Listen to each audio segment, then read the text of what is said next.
Hey guys, 40 the Broadway Saiyan here. Welcome back to my YouTube channel, giving you guys my very first TV show review on this channel. We're going to be reviewing Cobra Kai Season 4. I had a chance to watch this twice now because I'm a huge Karate Kid Cobra Kai fan, and I was absolutely excited for this to finally come out on Netflix and had a chance to watch it twice. So I'm very excited to give you guys my personal review on Cobra Kai Season 4. Fair warning, there are going to be massive spoilers that I'm going to be discussing in this video, so if you guys haven't had a chance to watch Season 4, be sure to check it out on Netflix, and also be sure to check out the other seasons for Cobra Kai, and I also recommend that you guys check out the original Karate Kid movies, because a lot of the content from those movies is going to be present in Cobra Kai, so then the story itself makes a lot more sense to you guys. So, fair warning again, there's going to be spoilers, so if you haven't seen any of those, please click off this video, go watch the seasons of Cobra Kai, and then afterwards, if you still want to check out my video, come back to this video. But anyways, guys, let's go ahead and start off with my personal review for Cobra Kai Season 4. I loved it. It was absolutely amazing. I'd been dying for the next season to come out ever since I saw Season 3 at the beginning of 2021. And it's like, dude, why do they make us wait so long for these new seasons? Because every time they end a season, there's always a cliffhanger or something to really get you pumped up and excited. For example, at Season 3, we had that epic ending where it was playing Coming in the Air Tonight, and then you see Johnny and Daniel finally joining forces. They're joining their dojos together to be able to take down Cobra Kai at the upcoming All Valley Karate Tournament. And remember, there's a high stakes for this particular tournament because they agreed that if Cobra Kai loses, then John Kreese and Cobra Kai have to fully shut down. But if Johnny and Daniel lose and Cobra Kai wins, they have to shut down their dojos and they can no longer teach karate in the valley. So the stakes are pretty high, and this impacts a lot of, these different characters here, because a lot of these characters, went through a lot of transformations. They were influenced either by Cobra Kai or Miyagi-Do or Eagle Fang Karate, and you see just how high of a stake this is. And for the premise to start off with Season 4, knowing that there's a high stake and that Johnny and Daniel have to work out their differences, this was a very, very epic season. Now, talking about Daniel and Johnny's relationship, even though they did make amends in Season 3, when Allie Mills, pretty much gave them a wake-up call, yo, you guys are pretty much similar. You guys should really just put this aside. You guys are grown men and just shake it out, because you two could honestly be really good friends. And as we've seen in previous seasons, whenever Johnny and Daniel have a chance to bond, they're actually pretty friendly with each other. Just because they have similarities and all these different things, they're actually really cool together, but something is just always getting in the way. Whether it's their pride or whether it's things with their kids, something is always getting in the way, and they're trying to make it work in Season 4. But their relationship, I already called it, was going to get a little shaken up, because Eagle Fang Karate is focused on completely pure offense, and they're always about, kind of like Cobra Kai, striking first. Well, in the words of Johnny, it's pre-striking now, since now they're fighting against Cobra Kai. But then, as we know, Daniel is just so centered in the defensive style of Miyagi-Do. Despite learning a little bit of the offensive side from Chosen in Season 3, he's so centered around that. And both of them were having this conflict of no, my style, this is how we should be teaching these kids. We should teach them more of this. And then Johnny would be like, nah, man, we should teach them more of this, because they need to be able to learn how to fight back against their enemies, because otherwise they're going to be getting picked on. So both sides had a lot of good points, and both sides had a lot of errors in their ways, and it was a really beautiful thing to see Daniel and Johnny kind of go through this conflict again of what works and what doesn't work. I will be honest, I sided a lot more with Johnny on this season. There were times where I found Daniel just a little too toxic, because he wasn't showing Johnny any respect. Now, to be fair, Johnny carries himself, he's Johnny, he's politically incorrect, with the way that he talks. He lives in the 80s, he doesn't know the latest trends. So he's Johnny, you could see why this frustrates Daniel, and it's hard for him to show respect to Johnny's teaching style. But at the same time, Johnny's, even though he can't communicate it properly, he's made some really good points. Look, if somebody starts a fight with you, you can't just run away forever. If you have to defend yourself and strike back, you're going to have to do it, because otherwise you're going to keep getting picked on for the rest of your life. And that was the point that he was trying to bring Daniel to understand. And unfortunately, there was a point in the middle of the season where they had their epic fight. It was pretty much a rematch of the ages, because they did it karate tournament style, and whoever scores 3 points first will take the mantle of teaching all of the kids, all of the Miyagi-Do students and all the Eagle Fang students. But then it ended up in a tie, which is really, really cool to see that. But then after that, there was another conflict that came up, and they decided, you know what, this is not going to work out. But then at the tournament, something happens in the tournament where, both Daniel and Johnny realize that they need each other if they were to stand a chance to defeat Cobra Kai at the All Valley. And it was really cool for them to finally bow to each other, apologize to each other, because a theme that was going on between these two is that, no, I'm not going to apologize. That's a sign of weakness. But as you could see, once they apologized to each other, it was so much better, and they were able to set aside their differences finally and coach both of the dojos at the tournament. So that was the relationship with Johnny and Daniel. It was really cool to see the development and the conflict that continuously went on because of their differences, but they were finally able to put it aside, and it was really cool to see that. Now, a big highlight for me for season 4 would have to be the return of Terry Silver, played by the original actor Thomas Ian Griffith. Terry Silver originated from Karate Kid 3, which was unfortunately not a good movie, but Terry Silver, the character, was probably the only saving grace for that film. Now, Terry Silver is John Kreese's best friend. We saw the flashbacks in season 3, and for those of you that have seen Karate Kid Part 3, they pretty much go all the way back to when they were fighting the Vietnam War. They were in the army.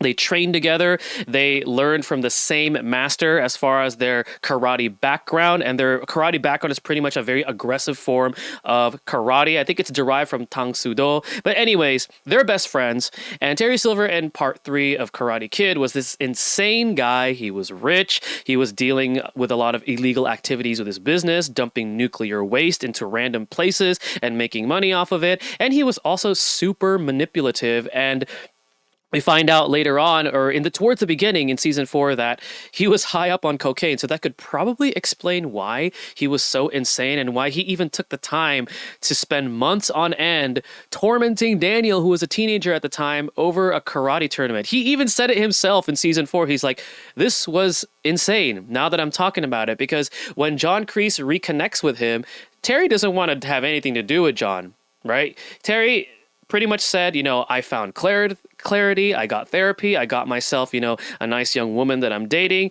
I'm still filthy rich, but now I'm using it to just enjoy life and just to pretty much retire, because both of these characters in the Cobra Kai universe, they're like around their mid-70s, But as we could tell, John Kreese says, I still got some fight left in me. I'm not letting this go through. He kept poking at the bear, pretty much trying to get Terry Silver to go back to his original ways of being that cynical, maniacal villain, running Cobra Kai with him and pretty much showing the Valley that Cobra Kai is the only way, and pretty much trying to transform as many of the youth generation into like these fierce fighters that show no mercy. And John Kreese was just trying to bring that all back. And as we could see, Terry Silver had this inner conflict with him. He's like, am I really this person who just put aside my past life and try to move forward? Or should I return back to the way that I was? And as we could see, as each episode rolled on by, the old Terry Silver started to come back. John Kreese was poking at him, and finally he got through to him. It was super epic for him to put up that ponytail and bring back the old Terry Silver. Now, there was a moment where I was thinking that Terry Silver was being really sincere with Daniel. There was a scene where both Terry and John confronted Daniel and Johnny at the LaRusso, at the dojo, the Miyagi-Do dojo. And Terry Silver was actually apologizing. Now, I couldn't tell if he was doing this to be manipulative or if he was actually really sincere. I think it was a 50-50 because Terry Silver was still trying to show that, okay, I'm going to help you out, John Kreese, but we're going to have to do this differently. So he was trying to at least make amends with Daniel, but you can't blame Daniel for the way that he reacted. He pretty much wanted him out of there because in Karate Kid Part 3, this man pretty much tortured him. He made him learn the Quicksilver style of Cobra Kai training, made him injure himself, made him act in a way that Daniel is not, Daniel is not supposed to be acting, even though he's a little bit of a hothead. Daniel being under the instruction of Mr. Miyagi, he's trying to honor all of Mr. Miyagi's teaching. So Terry Silver really brought out this darkness inside of him, which is why Daniel was like, nah, screw it. I'm not going to accept your apology. Like, I know that you're here trying to plan something against us and trying to worm your way in to warp our minds and trying to, deter us from our goal, which is to ultimately beat Cobra Kai. So he shuts him down, and then that's where I think Terry Silver goes further deeper into his dark self, because he's like, you know what, screw it, let's go ahead and move forward with this plan. I'm gonna show that arrogant prick Daniel LaRusso that nobody pretty much messes with us. And then continuously on, he finally, especially after the conflict that John Kreese and Terry Silver has in season 4, where John Kreese was saying, like, are you questioning my orders? I'm your captain. Remember when I saved you? Yada, yada, yada. He keeps bringing that up. And Terry Silver pretty much realizes that John Kreese is his weakness, and there's conflict between them. And towards the end, you could see what happens. Terry Silver gets John Kreese put in jail. He frames him for beating the crap out of Stingray, which is a returning character from season 2. Terry Silver beats him up and says, if you want to be in Cobra Kai, I'm going to beat the crap out of you, but you need to tell authorities that it was John Kreese that did it. So that's that with those two characters. But definitely a highlight was Terry Silver, watching his transformation from being a good guy, going back to the dark side, and then actually taking control, full control of Cobra Kai and getting rid of John Kreese. Really, really epic to see that. Now, another story arc that I really enjoyed with season 4, and these ones are tied for me, is the story arc with Tori and the story arc with Eli, aka Hawk. Now, Tori, when she was introduced in season 2, I was okay with the character. I was like, oh, okay, cool. They brought in a character who could be like this rival to Sam. And as you could see, their rivalry started over, actually it was Sam who started it, where she accused Tori of stealing her mom's purse. And then right after that happened, things got heated between the two of them.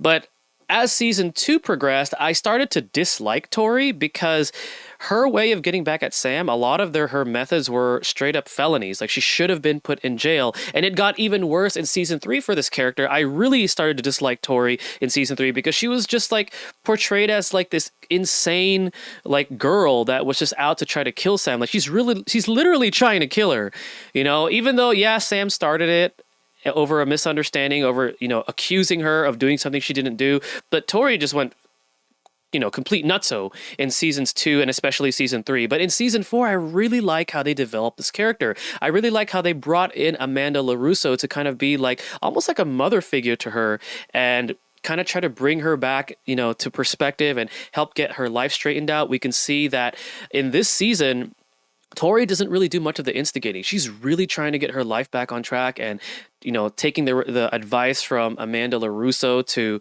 you know, seek help, seek therapy, you know, go to school, you know, avoid getting into fights with Sam. And I really, really like that development. And it was really heartwarming to see that at the tournament, when Tori defeats Sam, you know, at the tournament, she actually tries to reach out and help Sam and ask her if she was okay. So you can see that this character has really gone through a really good transformation. And I'm really excited to see what they're going to do for Tori in season 5. But I grew to like this character. And that's something that I noticed too with this season is certain characters that I liked, I kind of started to dislike a little bit, and then certain characters that I was just like, oh, I can't stand this character, like I actually grew to like them.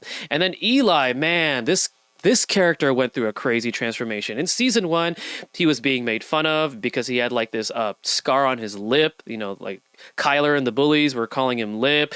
You know, he had no confidence whatsoever. And then he turns into Hawk through Cobra Kai teachings by Johnny, and then he becomes a badass. But at the same time, he starts to grow into an actual bully who, similar to Tori, would do anything that he can to get back at Miyagi-Do, to torment his best friend Dimitri.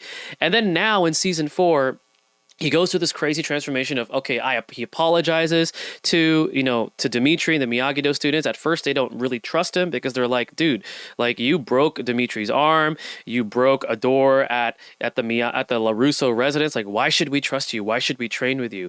And, you know, Hawk was really, really trying to, like, you know, mend that bridge that he had broken with so many people. And one of the really cool scenes that I loved was when Johnny and Daniel were going to officially end their partnership for the first time, because it happens multiple times where they were going to do that.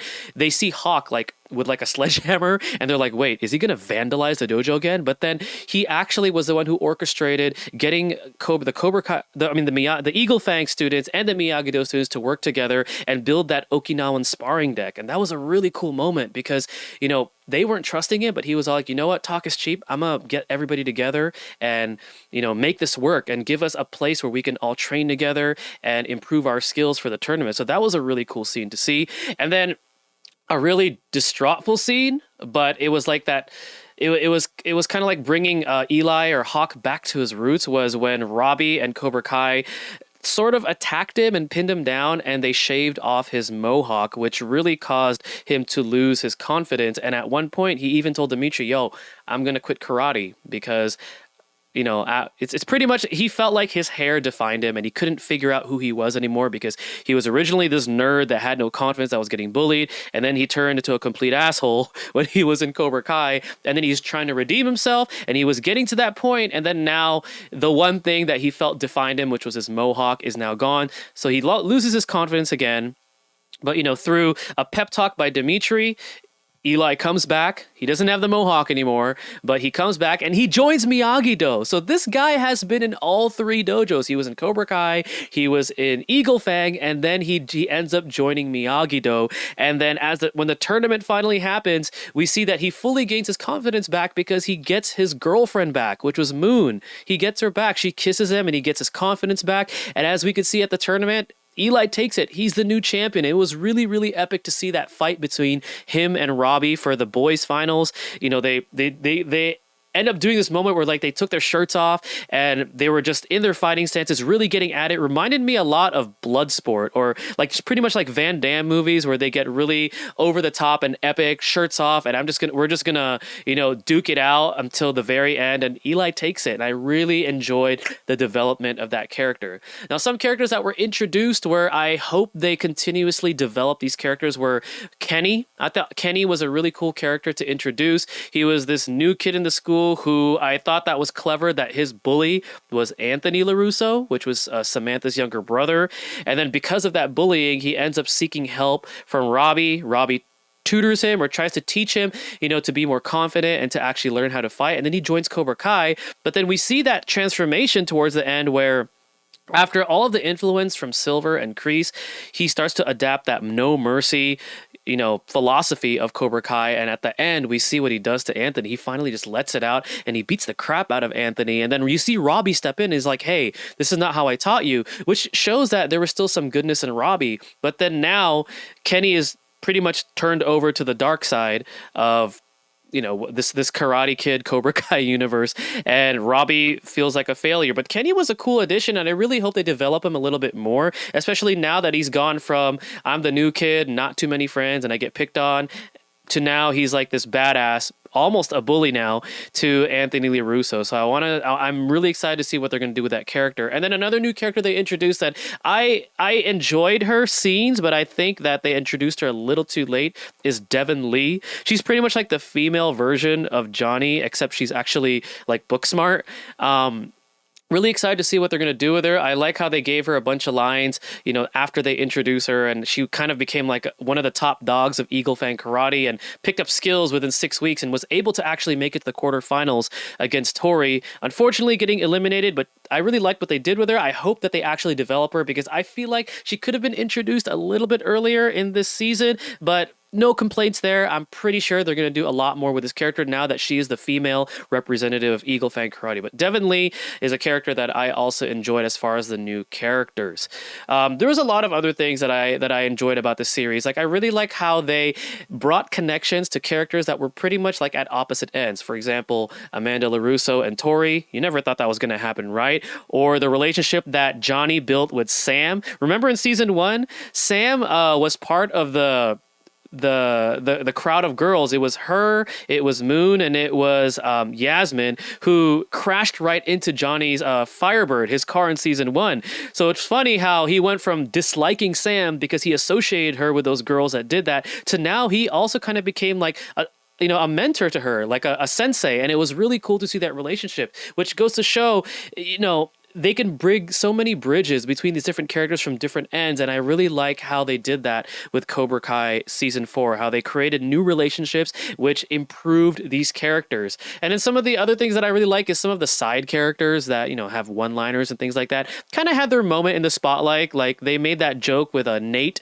the smaller kid from Miyagi-Do, when Johnny was trying to get Miyagi-Do to jump from one rooftop to another.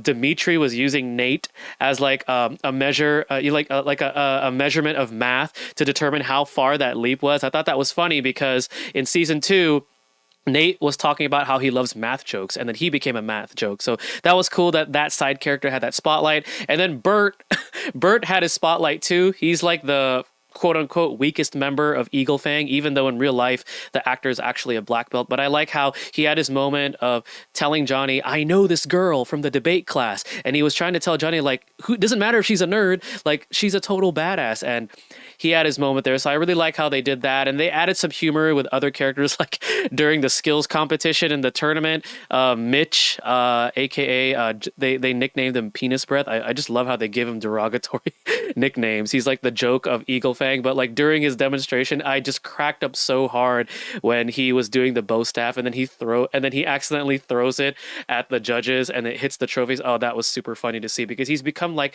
the butt of all the jokes in Cobra Kai. So it was really, really cool, to see some of these, lesser characters get a little bit of spotlight. Who knows, maybe they might develop them too, but it was nice. It added a really nice charm that they got that spotlight. So I could go on and talk about this season and how I feel about it. Like seriously, I can just go on and on and on.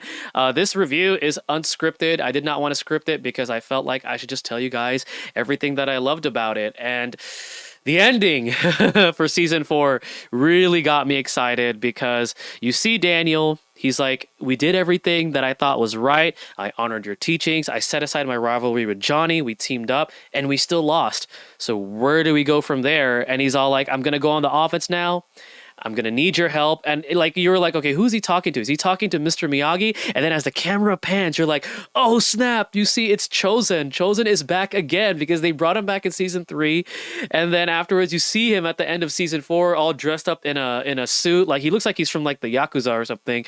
And he's like, Yosh, which pretty much means that in season 5, Chosen's going to play a bigger role and actually help Daniel finally take down Cobra Kai once and for all. And that's going to be epic to see. And I can't wait to see what they're going to do with that for season 5. Is he going to fight Terry Silver, or what's he going to do? What kind of impact is he going to have? Because as we know, and in my opinion, I think Chosen is the strongest character in the Cobra Kai universe, because he's actually learned, he never stopped training, and he learned not just the defensive style, but all of the offensive style of Miyagi-Do, and also the secret techniques, such as like the pressure point technique, and who knows what other skills this guy knows. So I think he's the most powerful character in Cobra Kai, and I want to see what's going to happen if he ever like tangos with like, Terry Silver, or if they decide to bring back Mike Barnes from the 3rd movie. Who knows what's going to happen? And then I want to also see what's going to happen when they find out that Terry Silver actually paid off the judges, because as we saw after Tori won the tournament, which pretty much solidified that Cobra Kai won the entire competition,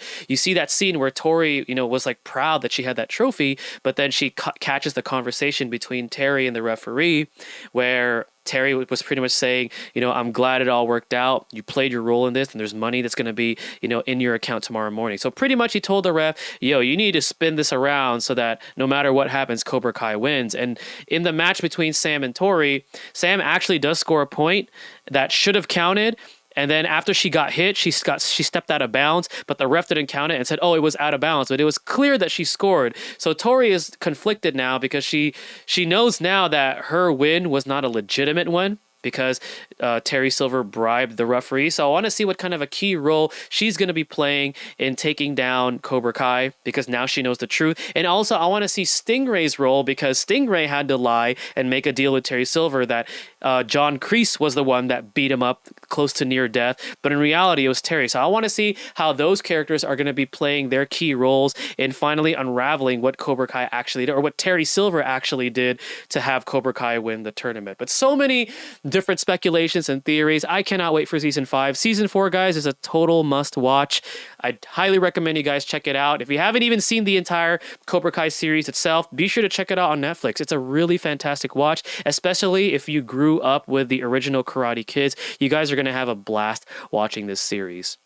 All right, guys, I know it was a long one. I like to ramble about things that I love, but I really was excited to do my first TV show review on this YouTube channel. Let me know what you guys think of my very first one. Again, I'll accept any kind of feedback, constructive criticism on how I can improve these, because I wanted to add to my channel that anytime I watch like a brand new show or like a movie, for example, I wanted to give you guys my opinion on it and share with you guys what I liked about it, what are some things that could improve, things like that. All right, guys, thank you guys again for watching. Stay tuned for the next video, and mahal.